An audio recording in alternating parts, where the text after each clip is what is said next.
Hello, everyone. Welcome to the PAPERI Webinar Series. Can you all hear me well? Yes. Hello? Okay, Yes. very good. Hi. Yes. Okay, so I am Dr. Rose from Cairo, Egypt. I will be today's moderator. Thank you for joining us for our session on role of polygenic risk scores in precision oncology, expectations vs reality in Africa. I'm delighted to introduce our esteemed speaker, Dr. Yosr Hamdy. She is a biologist and a researcher at the Institut Pasteur of Tunis. She is specialized in cancer genomics and precision medicine. She serves as an expert in the World Health Organization, where she is a member of WHO Technical Advisory Group in Genomics. Dr. Hamdy is a member of several international consortia, including BCAC, CIMBA, H3A Bionet, HC Africa, and the founder member of the Tunisian Society of Human Genomics. Dr. Yosr Hamdy started the field of human genetics in 2004 with the Human Genome Project at Laval University in Quebec, Canada. She then obtained a master's degree in cellular and molecular biology from the Faculty of Medicine at Laval University. In 2009, she joined the Genomics Center at the Research Center of the University Hospital of Laval in Quebec, where she got a PhD degree in molecular medicine.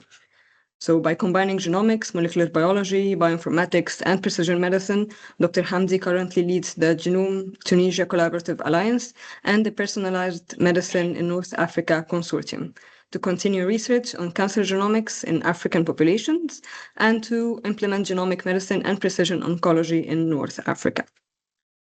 So in today's session, Dr. Hamdy is presenting Tunisian studies that will lead to the development of polygenic risk scores based on local data, and we will discuss the potential of and the expectations vs reality of application of polygenic risk scores in Africa. So please join me in welcoming Dr. Yosr Hamdy. Please note that we will have a live Q&A session at the end of the webinar. You can write your question in the chat to submit your question, and please mute your microphones during the session itself. So, Dr. Hamdy, the floor is all yours. Yeah, thank you very much, Rose, and thank you, Wafa, for the invitation. I'm so glad to be with you today. So I'm going to turn off my camera just to avoid any internet issues. I'm going to share my screen. Let me know if you can see my slides. Yes, we can. Great. So today it's my pleasure to discuss with you the role of polygenic risk score in precision oncology, expectations versus reality in Africa. So as you know, cancer is considered as the disease of the genome, and depending on where the disease is located in the body, there are several genes and variants that are known to be associated with different cancer types. And this list of genes continues to grow as researchers continue to discover more and more genetic variants that are known to be associated with different cancer types. Now, if we look at the genetic architecture of breast cancer, so we know that we have at least three main gene categories. So we have the high penetrance genes, those genes that are carrying rare mutations that have a high relative risk, including BRCA1 and BRCA2. We have a second group of genes that are called moderate penetrance genes that are carrying relatively rare mutations and that they have a moderate relative risk. And the third category is of genes of low penetrance.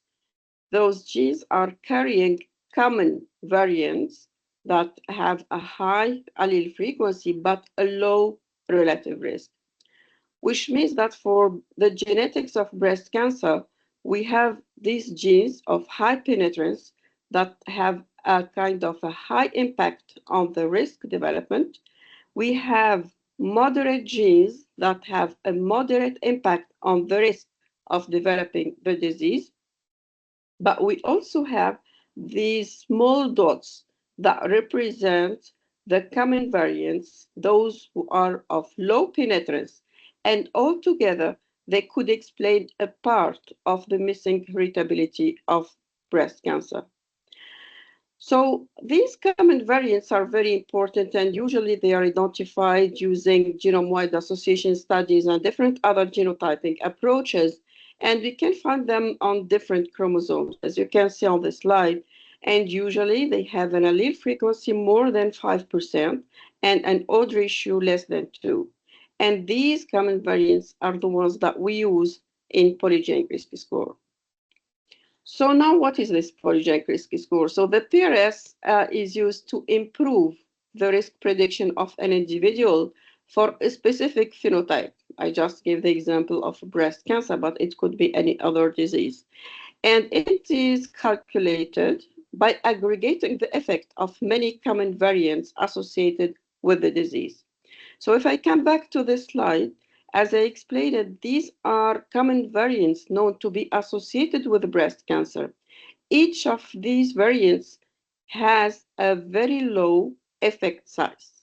But when we combine and we sum and we aggregate the effect of all these variants, then we will have an impactful polygenic risk. And this is calculated into a score called the polygenic risk score. So now why it's important to get this PRS? So the PRS can be used in disease risk prediction to assess individuals' genetic risk for a wide range of diseases, mainly complex and multifactorial diseases such as diabetes, cancer, cardiovascular diseases. And by using PRS, patients can be stratified into different risk categories, which will allow for a personalized risk assessment and interventions. Polygenic risk score can also be used for early detection and prevention and can help identify individuals at high risk for specific diseases at an earlier age, which means that it can help for early detection, but also it could enable targeted preventive measures.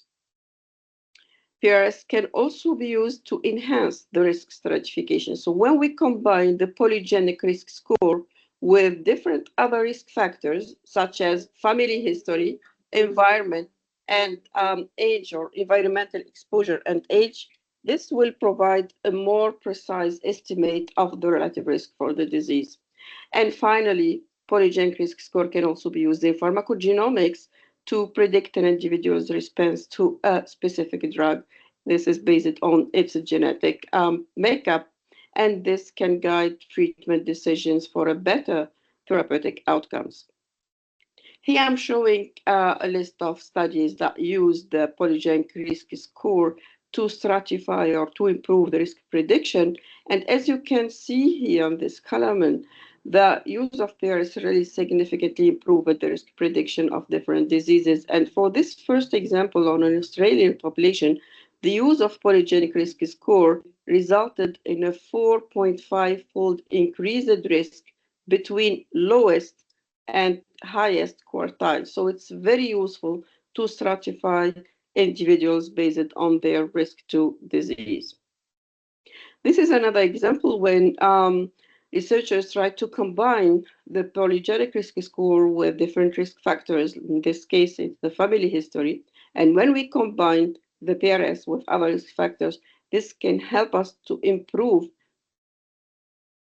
more precise. In another study, what they do is that they try to now combine common variants that are represented in the polygenic risk score with rare variants. Because as you know, individuals, they can carry common variants, but also rare variations, those that are sometimes pathogenic. So when we calculate the impact of the pathogenic variants along with the polygenic risk score, this will again give us a more and more precise prediction and a better stratification of individuals. So now I'm going very quickly to show you the steps that we go through to calculate the polygenic risk score. And so usually we start by the genotyping study. It could be GWAS or any other genotyping studies, or now even we are using whole genome sequencing for that. So the first step is to select the subjects for a matched case control study. Then we need to collect relevant phenotypic data, and we perform genotyping and association analysis to identify genetic variants associated with the phenotype. Then the second step is, for me, the most important and the most challenging one, which is SNP selection. Because here we need to use some filters to make sure that we are selecting the appropriate SNPs for the calculation of our polygenic risk score. And these filters include the clumping, the pruning, the thresholding, and also the stepwise regression. So for the clumping pruning, the idea is that we really need to select only the independent genetic signals. What we mean by these independent genetic signals is that in some cases we have some variants that are in very strong linkage disequilibrium. So all these variants can represent one signal. And that's why when we select the SNPs that we will use for polygenic risk score, we need to select those independent signals to avoid any redundancy in the calculation of the PAPERI score.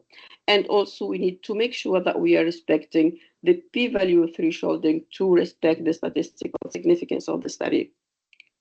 The stepwise regression here, it's a semi-automated manner by successively adding or removing variants from a model based on their statistical significance, which means that we need to identify the subset of genetic variants that collectively have the strongest association with the trait or the disease. So these are the filtering approach or steps that we need to go through to select the SNPs that we will use, but there are other filters that we can use, and I'm going to give you an example in one of the studies that we did on Caucasian populations. So after SNP selection, we need to calculate the effect size of the variants that we already selected, and this by calculating the odd ratio or the hazard ratio. Usually we use this odd ratio, but in some cases where we have an event happening with two different groups over time, then we can also calculate the hazard ratio.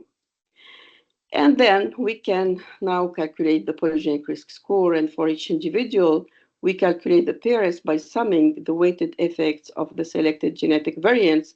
And after calculating the PRS, we really need to validate by assessing its performance in independent databases or populations. And this is to ensure its reliability. And the last step, when now we calculated the PRS, where we validated, now we can use it for the risk stratification. And this involves categorizing individuals into different risk groups based on their PRS values, which represents their genetic predisposition to a particular trait or a disease. And for risk prediction or for risk stratification, we can combine, as I explained it earlier, the PRS with different other risk factors, and this can improve the risk stratification or the risk prediction and make it more precise. So the next part of my talk, I'm going to share with you a concrete example and a study that we did on Caucasian populations with my team in Canada, where we performed a GWAS, a genome-wide association study, and we also designed a PRS model for Caucasian population. And this study was done in collaboration with my colleagues at Laval University in Canada, with Douglas Easton from Cambridge, Antonio Antonis from Cambridge in the UK, Tim Rebeck in Harvard, and Tommy Pasteur at McGill University in Montreal in Canada. So what we did, as I said, the first step is to perform the genotyping study. And in our case, we genotyped 45,000 cases and 40,000 controls. Then we did the LD, the linkage disequilibrium, the imputation, the pruning, the clamping, the thresholding analysis. Then we added another filter, which is the functional annotation and the functional analysis. And I'm going to explain more this filter later on. So this study resulted in the identification of several variants that are significantly associated with breast cancer risk. And then, as I said, when we tried to make the SNP selection here, we tried to identify the independent signals that we can use for the polygenic risk score calculation. So these are the variants that we identified after the filtering steps. And these three variants are the ones that we kept after making an analysis. And for the functional analysis, this was added just to make sure that we will be selecting the causal variants. So those who are causing the disease have a relevant to be added in our PRS model. So we perform annotation using regulatory CHIAPER code, and I will not have enough time to explain all this, but we can come back to it later on. But it was a very comprehensive analysis for the functional annotation of all variants that we investigated. Then we performed functional analysis, in vitro functional analysis for gene expression, and the results showed that one of the genes that we targeted as a very important signal coming from our GWAS study is significantly downregulated in the primary tumor compared to normal tissue. Then with more additional gene expression analysis, we showed that this gene is actually expressed in basal tumors compared to normal tissue, which means that we tried to target the type of breast cancer where this gene is differentially expressed. Then we performed AQTL analysis, and here other genes where we can see that we have an expression variability that is due to the variants that we already identified as associated with the risk of breast cancer. And finally, after performing all these studies, so we've been able to discover 3 novel breast cancer loci that have never been identified before, and they are new variants and new loci that now are used in the polygenic risk score. The first one is on chromosome 4, the second on the chromosome 11, and the third on chromosome 1. And the next step was to use these results and these variants that we identified along with all other common variants that are known to be associated with breast cancer to develop what we call the PRS chip. So it's a chip that includes only the variants that are selected to be used for the calculation of polygenic risk score, as I said, by integrating all identified common variants associated with breast cancer. And this chip is used into the risk prediction and different other countries in Europe. And some studies, and even in clinics, they use our model, they use this PRS chip. And as you can see on the slide, this was very useful to stratify patients based on their risk. So here we have patients with high risk.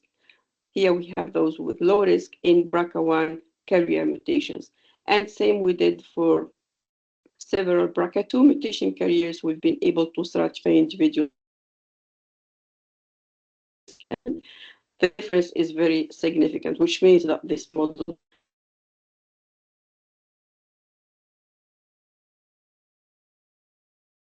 and also publish it on the work that we did with this group. So it was a very successful study.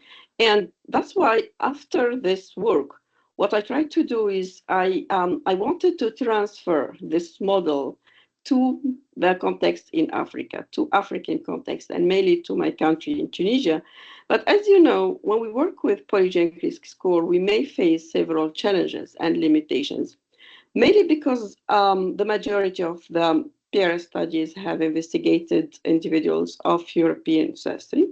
And also, as you may know, polygenic score distribution vary very significantly by ancestry. So if I give just this example of the PRS in European populations compared to African populations, so you can see the difference. That's why the transferability issue, we all talk about this challenge.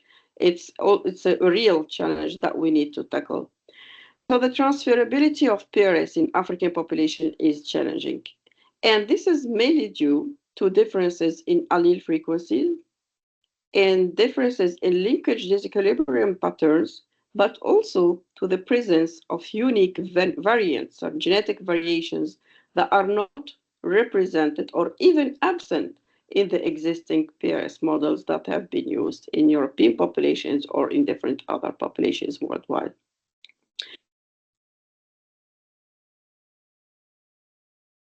Tunisia. And here I'm going to share with you our experience in Tunisia in developing our own polygenic risk score model. But before even starting the genotyping step, it's very, very important that we have a very nice cohort of cancer patients and also of controls so that you can use them for the genotyping study. And now we have one of the largest cancer cohorts, so that we used our cohort with thousands of samples, and we performed a genome-wide study in Tunisia. And this is for breast cancer patients and controls. And after the study, we've been able to identify several variants on different chromosomes that seem to be significantly associated with breast cancer risk. Then before going to the PRS calculation, what I try to do first is to assess the allele and haplotype frequencies in our population.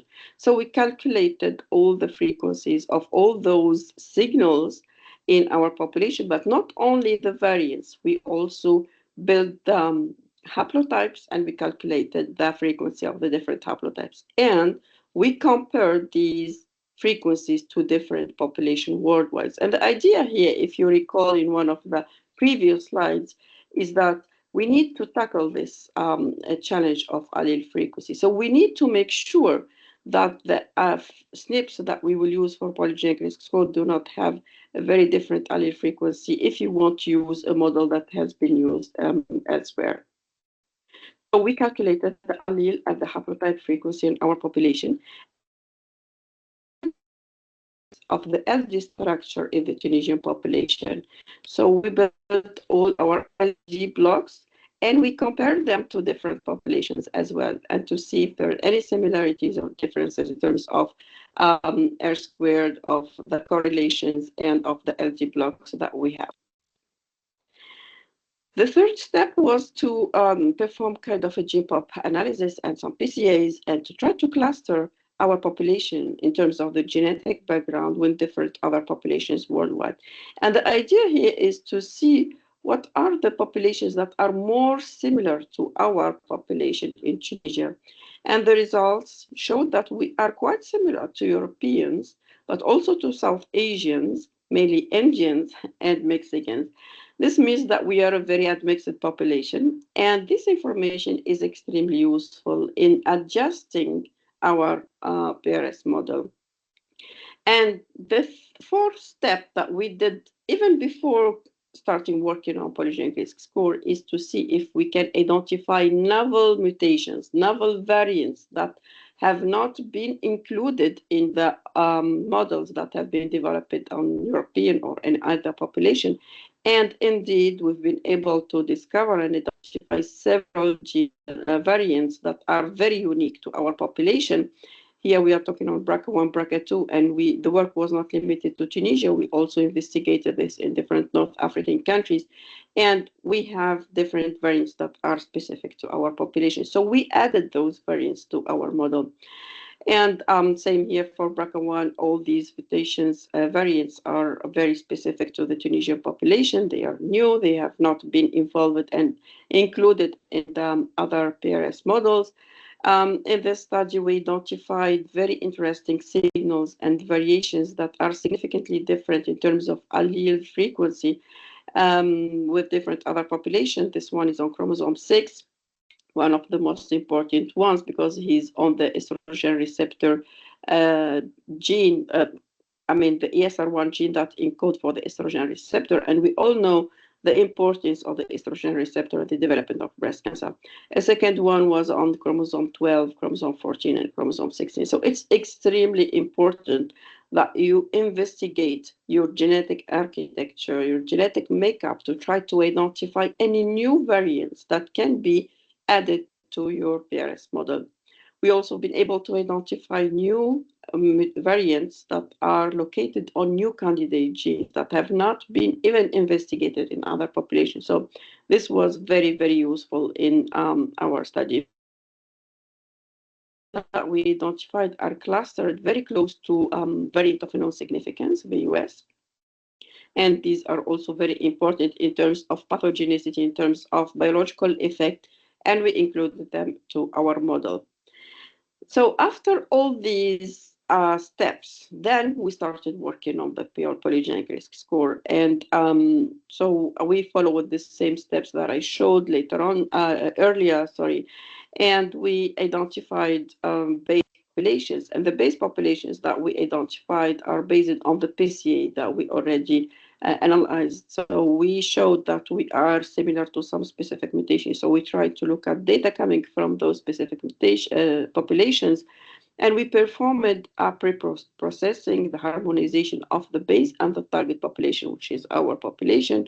We wanted to merge and harmonize the data, and we tried to make the meta-analysis summary of the statistics to combine the effect sizes into a single set of weights, the effect size of the variants that have been already identified in other population with the effect size that we have in our population. We tried to combine and to get one effect size for these variants.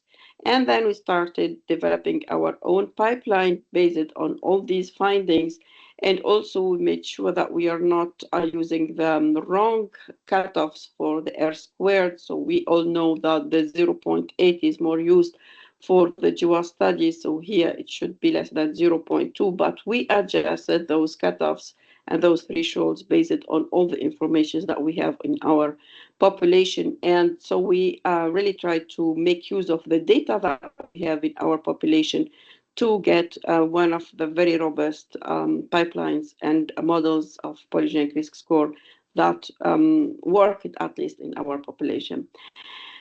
So the next step for us, and this is what we are doing now, is to try to transfer this model that we developed in Tunisia into different other African countries and different contexts in Africa. But also one of the main important challenges and next steps that I really want to work on is the implementation.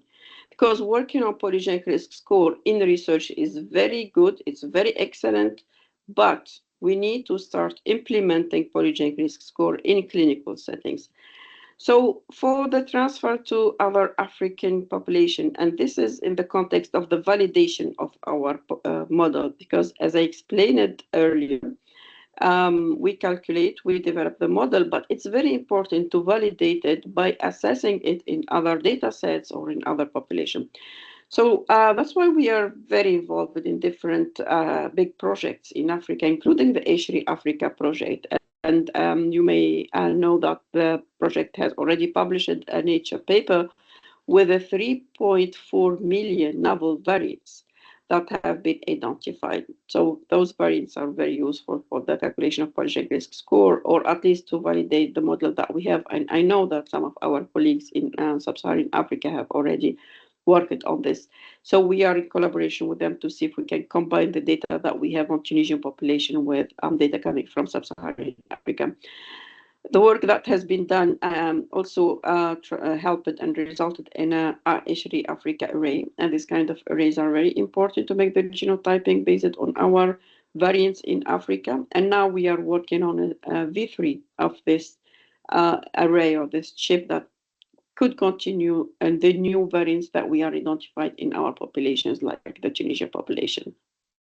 We are also part of the PAGRA project. PAGRA is for Partnership for Genome Research in Africa and is aiming to generate huge amount of data, thousands and thousands of whole genomes. And I'm pretty sure that the data that will come from this project will also be very helpful to test different models of polygenic risk score that have been developed in different African countries. We are also part of the Agenda project, and Agenda stands for the assessment of the genetic diversity in Africa.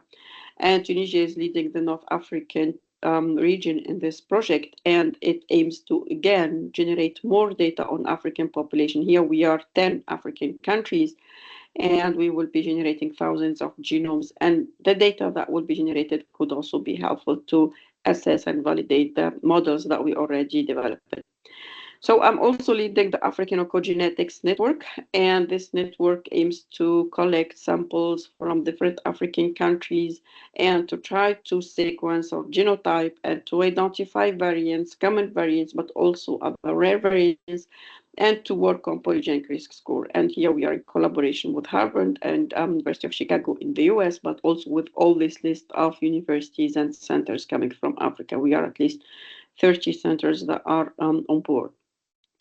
We are also part of the ABI, the African Bioinformatics Institute, and I have been told that I've been selected as a group leader in this ABI, and one of the missions that I will have in the ABI will be working on the polygenic risk score and also to try to test and to validate the model that we have, but also to see if there are any other models that have been developed in Africa. So this kind of exchange could be extremely helpful for all of us. And finally, so we also generated data from another project called PERMEDINA. PERMEDINA stands for Personalized Medicine in North Africa. So as we are a North African country, so we want to validate the model with our neighboring countries from Morocco, Algeria, Libya, Egypt, and Mauritania, but also with different other countries in sub-Saharan Africa. And we have partners from Europe, so we can make this exchange to see if the models that have been developed in Europe can be transferred to our context in Africa. And for the implementation now, so as I said, it's very good to work on the polygenic risk score in the research field, but it's also very relevant to try to transfer this into the clinical settings and to implement. And that's why I think the genomics program of the WHO is the appropriate space where we can really start implementing these kind of models in some of, at least on some selected clinics in Africa. And as I'm part of the advisory group on genomics of the WHO, I know that the WHO is really very committed and really supporting all these kind of initiatives that is coming from African countries, but also from different low and middle income countries in order to promote the adoption and expanded use of genomics and different tools that can be useful to the prevention from different disease or for the better stratification of the risk and also for the early detection of different complex diseases.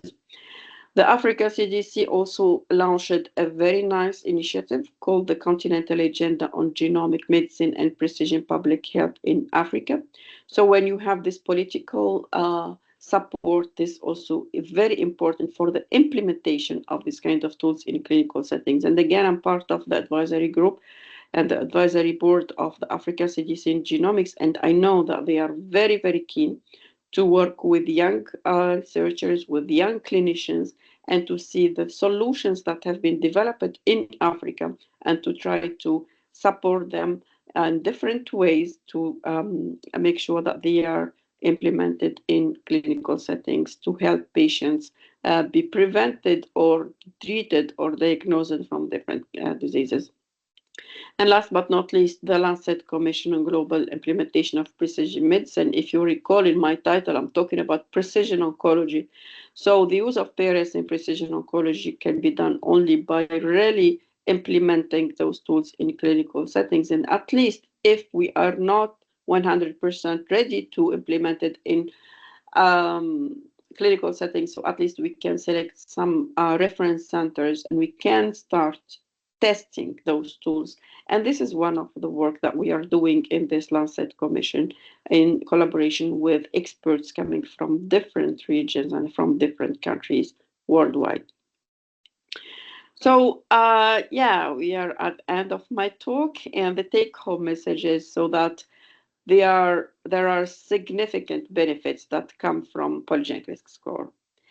And this is very important for the more informed and personalized care.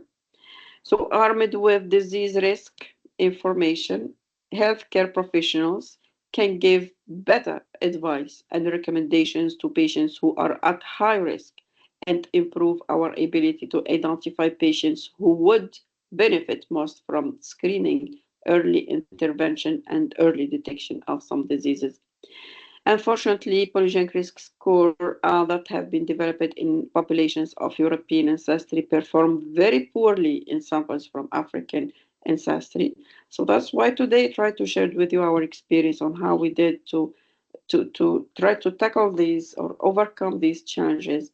As I explained it, calculating the allele frequencies in your populations, performing large-scale genotyping analysis and studies, investigating the LD structure of your population, trying to look if you have any more variants that are unique and specific to your populations. These are very crucial steps that you need to go through before even working on polygenic risk score. And this can be done through collaborative research efforts and increased data sharing and deeper understanding of the genetic background of diseases in Africa. These are very essential steps toward harnessing the full potential of polygenic risk score. The development of adapted PRS model will have great potential for improving disease risk prediction and advancing precision medicine. In our case here, we are talking about cancer, so it's very useful in precision oncology. And I shared with you our experience in Tunisia in dealing with the transferability challenge. And if you want to learn more about our experience, so we have several papers that have been already published. Here we have this paper on the WHO program that describes in details what we are going to do in this program. We have the Genome Tunisia project, the genome-wide SNP genotyping study, and several other. Here we have the agenda project, a Nature paper that has been published. So several papers, so if you want to learn more, you can look at those papers. And because of these studies and different other studies by other colleagues here in Tunisia working on oncogenetics, so Tunisia is now considered as a leading country in cancer genetics and genomics in Africa. And we are very, very keen to collaborate with all of you and to learn from your experiences and also to share our experience with you. So by this, I want to thank my team, all those who are working with me on the different projects that we already launched. I want to thank all my partners, funders, collaborators at the national, international level. And thank you very much. And please don't forget to not limit your challenges and instead challenge your limits. Thank you very much. Thank you, Dr. Yosr. Thank you for your valuable time and thank you for the very insightful presentation. Personally, I found it very informative. So we will now open the floor for questions from our audience. If you have any question, please use the raise hand feature, or you can type the question into the chat. I will address as many questions as possible within our allotted time. So let us start.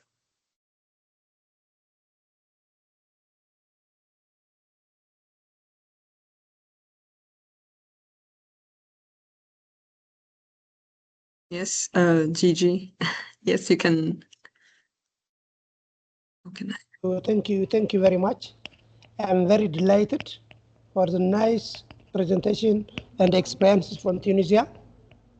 So I have some questions. The first question that I have is regarding the transferability of the polygenic risk score. So I'm from Ethiopia, as I told you before.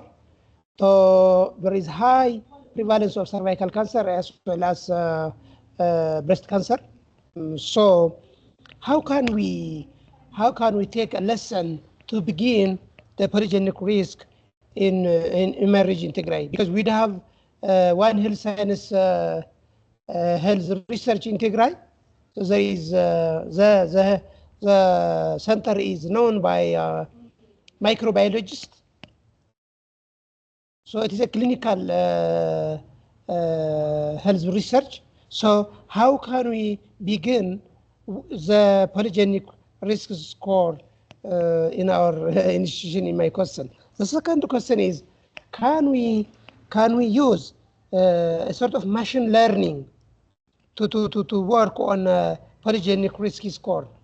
The third question that I have is that, yeah, in recommendation, I saw that in the take-home page, I think, SWOT analysis. So we from the presentation that I heard now, what I understand is it's better to start with SWOT analysis. So how can we proceed? Can we work together in order to start the SWOT analysis regarding this topic? I thank you. Okay, thank you very much for the questions. I think that the first question and the last one are quite similar, so I'm going to answer to both of them at the same time. Because, yeah, indeed, what you call the SWOT analysis, or the work that we did to assess the allele frequency, the LD structure, the PCA with some gene pop analysis, and to see if we are clustered with different other populations, and also the investigation of new and novel variants that can be notified in our populations. These are very crucial steps, at least from our perspective. These are very crucial steps that we need to go through before performing any polygenic risk score. And I did this based on the experience that I have with the Canadian team. I spent 15 years in Canada, and they've been working on these studies. And the work that I showed was in 2009. So I think 20 years ago or 16 years ago, which means that based on all these experience and all the studies that we did, it's very, very important before starting the work on polygenic risk score in Ethiopia or in any other country, is to assess the risk, the allele frequency, the structure of the LD, the linkage disequilibrium, and all these aspects. But this cannot be done before genotyping. If you don't have your own data, so then it's very difficult to start applying this model on your population. So that's why the transferability issue is, because we need to use a model that has been developed in another population, and we want to use it in our context. And the experience showed that it doesn't work. So that's why, again, from our perspective and my perspective, it's very important that first you collect samples and you put in place your own biobank. Then you genotype, you generate your own data, and using the data you will generate, you can go through all the steps that I explained, the allele frequency, etc. And then you can start selecting the samples that you will need, or the variants that you will need for your PRS, and you can start working on PRS. So these are the main steps that we have to go through. And for the machine learning, again, we cannot use machine learning if we don't have data. It can be used in some cases, but still, I think that in our context, it's very important that first we generate the data that we have, we develop the models, and when we will be at this stage of maturity of getting the data and getting the right tools, then we can develop our own machine learning, ML, or deep learning machine tools that can be used to calculate polygenic risk score. I hope that I answered your question.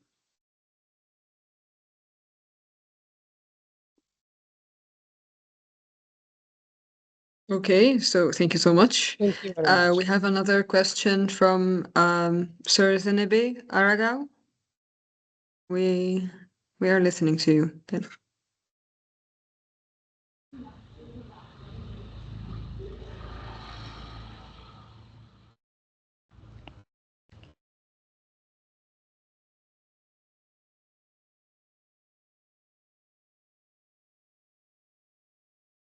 Hello.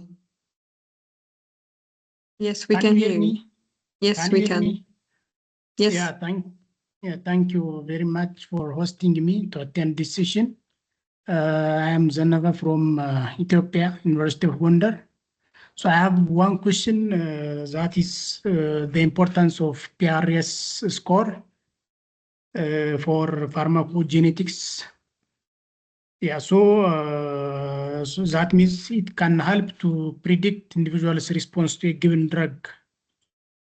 So as far as I know, a drug is prepared to target a given pathogen, so that how it could help to predict the individual's response to a given drug, since currently a given drug is prepared or designed to target either bacteria, virus, or cancer cells. But how an individual's genetic composition or genome can be correlated with, drug response. Okay, thank you very much, Genevieve, for this question. So the example that you gave is more about applying pharmacogenomics for infectious diseases. And what I'm talking about is more pharmacogenomics for cancer. So for pathogens or for infectious disease, this is another story. But for complex diseases and non-communicable diseases, in pharmacogenomics, we know that there are several variants that are associated with drug response. So when a patient can get a drug, so we can genotype the variants that he or she is carrying, and this can inform us if he or she will respond or not to a specific drug. Those variants are numerous. We have a lot. And when we combine the effect of all these pharmacogenes or pharmacovariants, this can be a PRS model to predict the response to a drug based on this polygenic risk score that is very specific to the pharmacogenomics application. So this is very applied in the Western countries on non-communicable diseases. Okay. Thank So you. can we use pharmacogenetics routinely? Yes, if we have the means, if we have the infrastructure, if we have the trained personnel, then it can be used. I know that there are several groups in South Africa, in Tanzania, and even here in Tunisia. We have some reference centers in pharmacogenomics. I guess that several other centers in different African countries, they have already established some pharmacogenomics tests, and it's done routinely and it's done systematically for different diseases. So yeah, it's already implemented in Africa, in different African countries, and I'm pretty sure that in Ethiopia you're also able to put in place this kind of platforms for pharmacogenomics. Thank you.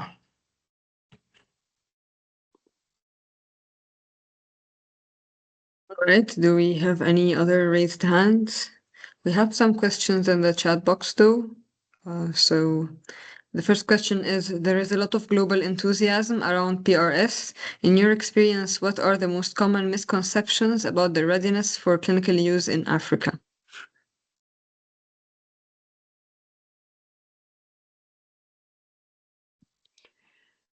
The misconceptions, yeah, so this is what I've been discussing a little bit about the transferability. So I know that some of the groups, they are taking some models that are developed on different other populations, and they want to directly go and implement it in clinical settings in African countries, which is not the appropriate approach in my perspective. So that's why it's very important to understand that these models cannot be applied directly in our context, and they should be adjusted, they should be tested, they should be improved before going to clinics. Because when we talk about clinics, now we are dealing with patients, with lives, with people who want to, I mean, they want to get solutions for their diseases. So it's not a joke. That's why we really should be very serious, and we should deal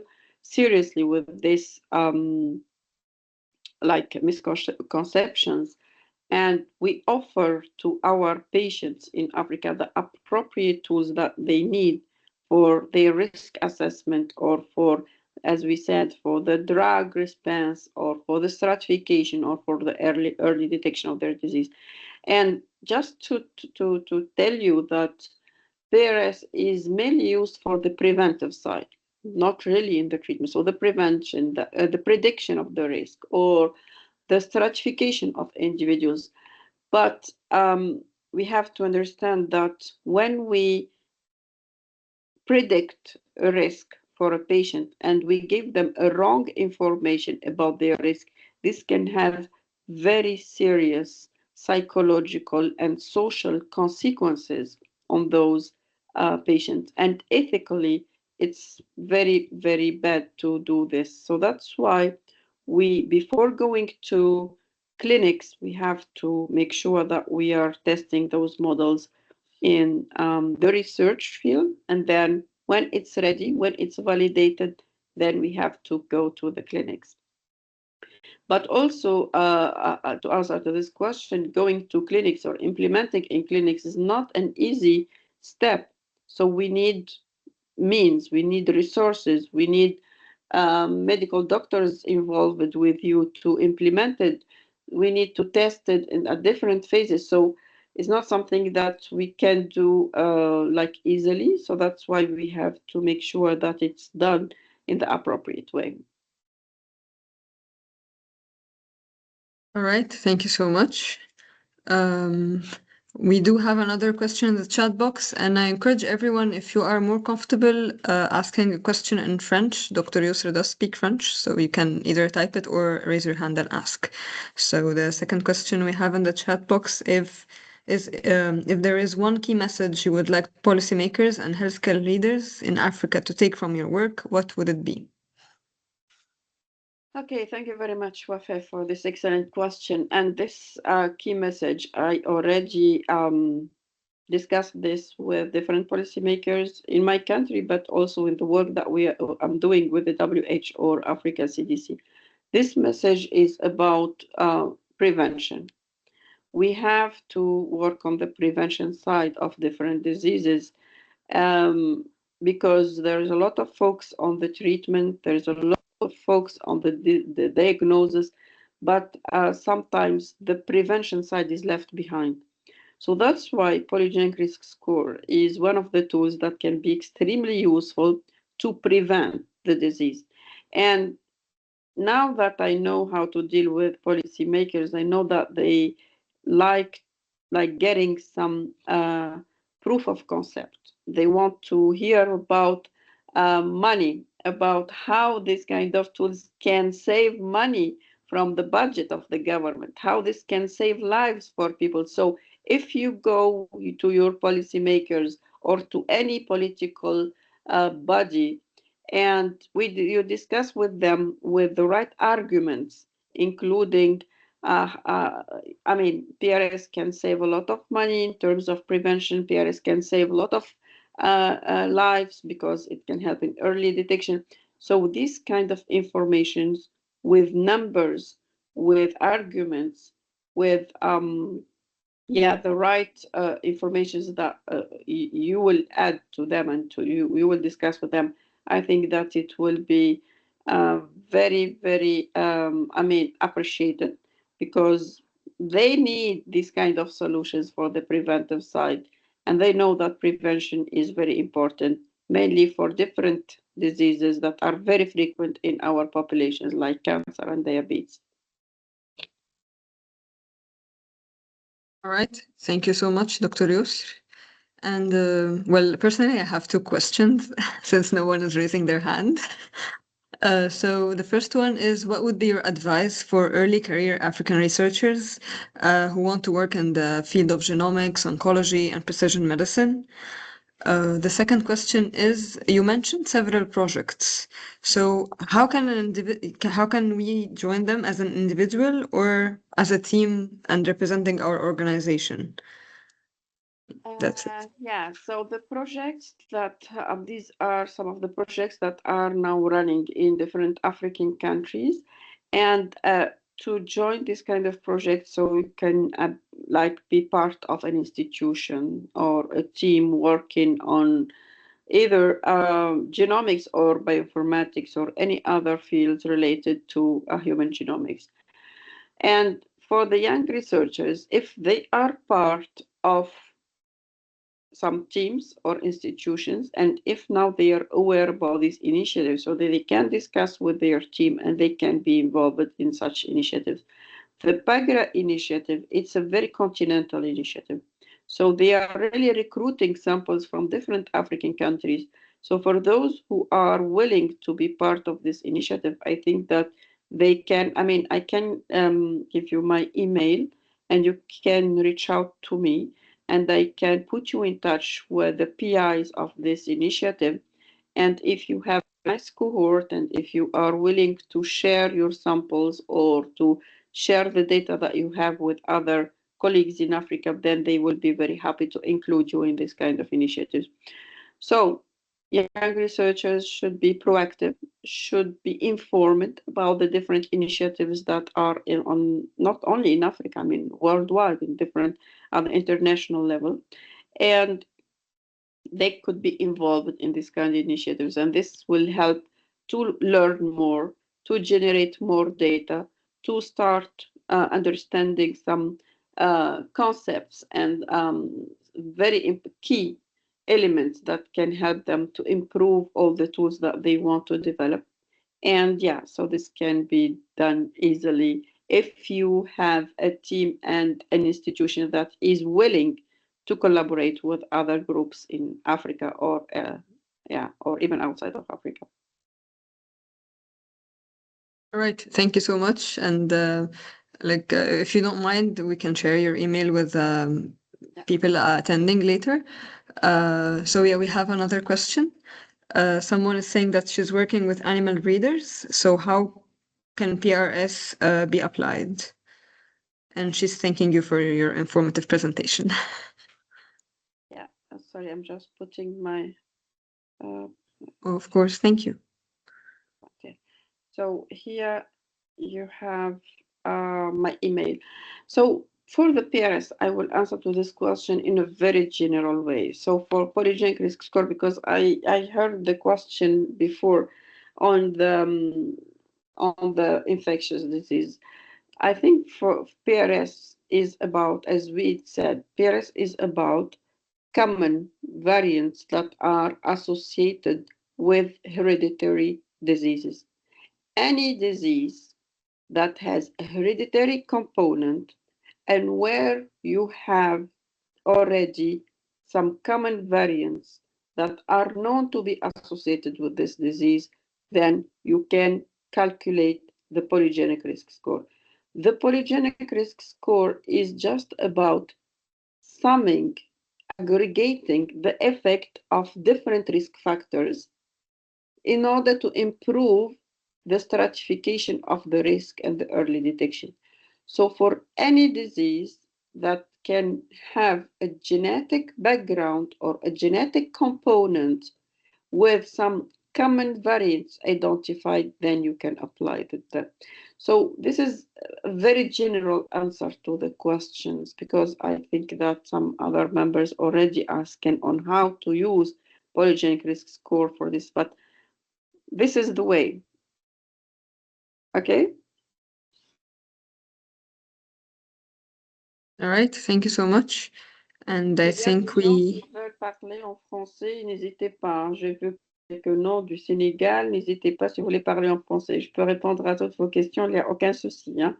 N'hésitez pas, s'il vous plaît. Il y a quelqu'un aussi de la Côte d'Ivoire. Ah. Ouais, je pense qu'il y a quelqu'un d'autre de Côte d'Ivoire.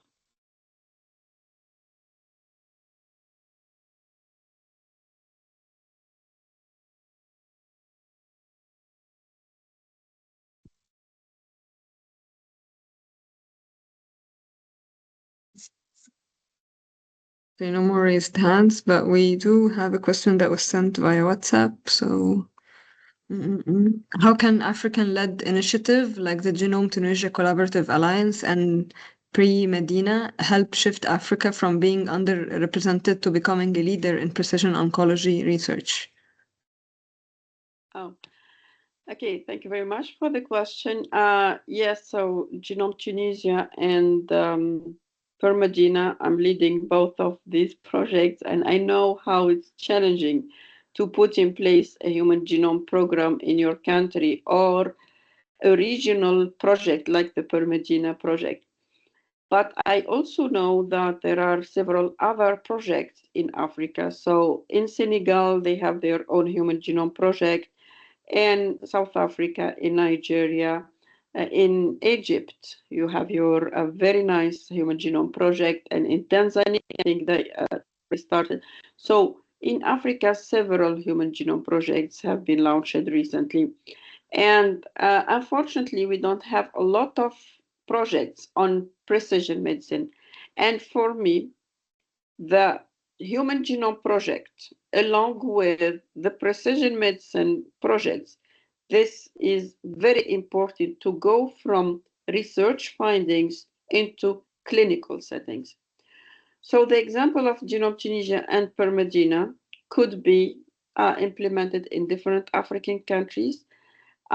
It will take me an hour or more to explain what we did to put in place all these projects, and because it's not easy at all, but it's very important that your government should be on board. They should be supporting you in this kind of projects because it's a national human genome project. It's about sovereignty. It's about your data, your identity, your ethnicities. So it's very, very important. So it's a question of national security. That's why the government in your country should be on board. And in our case, the Ministry of Health is really supporting our project of Genome Tunisia and even the PERMEDINA project. So there are several steps that you can go through to put in place this project. So now how this can lead or can help to improve precision medicine in the continent. So this is what we are trying to do. So we as colleagues in different African countries, we are we are building networks and we are trying to make some kind of knowledge exchange. We want to share our experiences and we want to learn from each other. And that's why I'm here today. So if you have any questions on this project, so please, you can send me an email. We can discuss in details how we can proceed for any collaboration. All right, thank you so much. If you have a couple of minutes, we have one last question that was sent via WhatsApp. So it says, what role do international collaboration play and how can they be structured to ensure equity rather than data extraction? Equity is a key. Yeah, it's crucial. And in the WHO program, equity is very, very important aspect that we are focusing on because we want to make genomics technologies and tools available in different regions worldwide, not only in the Western countries, but also in low and middle-income countries. And that's why I think one of the very important steps is this South-South collaborations, but also North-South collaborations. So in Tunisia, we have several projects with the European partners, with North American partners, with Asian partners, because we want to learn from their experience. But what we do is that we bring the technology, we bring the brains so that they can work in our country and they can develop some tools in our country that can be useful. So these kind of North-South collaborations are very important. Then the South-South collaborations, like the collaborations that we can have with different other colleagues in Africa or in different other countries in the southern part of the globe, is that we can really, we are sharing the same challenges, we are sharing the same limitations and the same gaps. So how to deal all together with these challenges, how to make sure that we can divide the work and we share the tasks and we try to improve this field all together. This is also an option that we can, as collaborators from different African countries, we can work on in PRS, but it can be on different other fields or topics. Right, thank you so much. We have another question, if you allow us. Sir Kwame. Yes, I'm going to speak French parce que depuis on parle l'anglais, il faudrait qu'on mette un peu de français. Ok, merci beaucoup, Dr. Yosr Hamdy. Merci pour votre brillante présentation. Ma question se trouve au niveau de la collaboration que vous avez expliquée tout à l'heure. Collaboration nord-sud ou sud-sud. Donc, j'aimerais savoir, est-ce que les stages sont compris dans ce type de collaboration? C'était ma question. Oui. Alors, bien sûr, quand on a des projets de recherche, généralement, il y a toujours des stages qu'on offre aux jeunes chercheurs qui vont venir apprendre plusieurs techniques ou de plusieurs nouveautés scientifiques dans les différents laboratoires basés en Europe, en Amérique du Nord, en Asie ou dans différentes régions. Donc, il y a toujours des stages, mais il y a aussi des événements de formation qui sont aussi organisés en Afrique. Et là, je joins votre question à une autre question qu'on vient de poser sur le data analysis, sur les formations sur l'analyse de données. Donc, dans le ABI, le African Bioinformatics Institute, il y aura beaucoup d'opportunités de formation dans le domaine de data science, dans l'analyse de données, dans la bioinformatique. So, s'il vous plaît, essayez de regarder sur LinkedIn and look at essayez de regarder à ces pages et try to suivre les opportunités de formation qu'on propose. Pas qu'en Afrique, mais comme j'ai dit, il y a aussi des opportunités pour faire des stages à l'étranger. And just to follow up on the question that Kintoso asked, and I think that it's very linked to the question that is asked by Lokaya, which is about the possibility to be trained on data analysis. So Kwame asked about training and if there are any opportunities for internship. And I think that Rose also is trying to, for the internship in, so as I said, now we are talking about Polygenic Risk Score. We are talking about data analysis. The ABI, the African Bioinformatics Institute, is a very excellent space where you can find several opportunities for training, for internship, for different other forms of activities of training. So please follow the LinkedIn profile or account of the ABI, and you will find several opportunities of training. But also what I said is that in the different projects where we are involved, there are several opportunities for internships and for, for different training activities in Africa and in Europe and different other regions. So yeah, there are several opportunities. Just please keep an eye on those like announcements and try to apply and be active in these kind of initiatives. And I'm pretty sure you will have several opportunities to be trained. All right, thank you so much. I know it's already 3 o'clock, so how much time do you still have? Because we have 2 questions now. 3 minutes. I have to leave at. Okay, we're gonna try to make it quick. So we have a question from Jihan Benaitha. I think she's Tunisian too. So she's saying, thank you for your presentation. It's a pleasure to assist to your talk as always. Regarding the reality aspect of your talk, if we had a perfectly accurate PRS for cancers in an African population today, does your current healthcare infrastructure allow us to act on that information effectively? Okay, so thank you very much, Jihan. Hi, so happy to have you here. If we have an accurate PRS model in Africa, if we can implement it, if it's inaccurate, then yes, we can implement it, because the implementation of the PRS, I showed the PRS chip that we developed in Canada. So the most difficult step was about developing this chip. And to develop this chip, you need to have a very nice infrastructure. So that's why when you put in place the infrastructure, when you train the people, and when you've been able to develop the accurate, model, then the transfer, the implementation will not be very difficult. So the most difficult part of the work has been already done by putting in place the infrastructure, by training people, and by developing the model.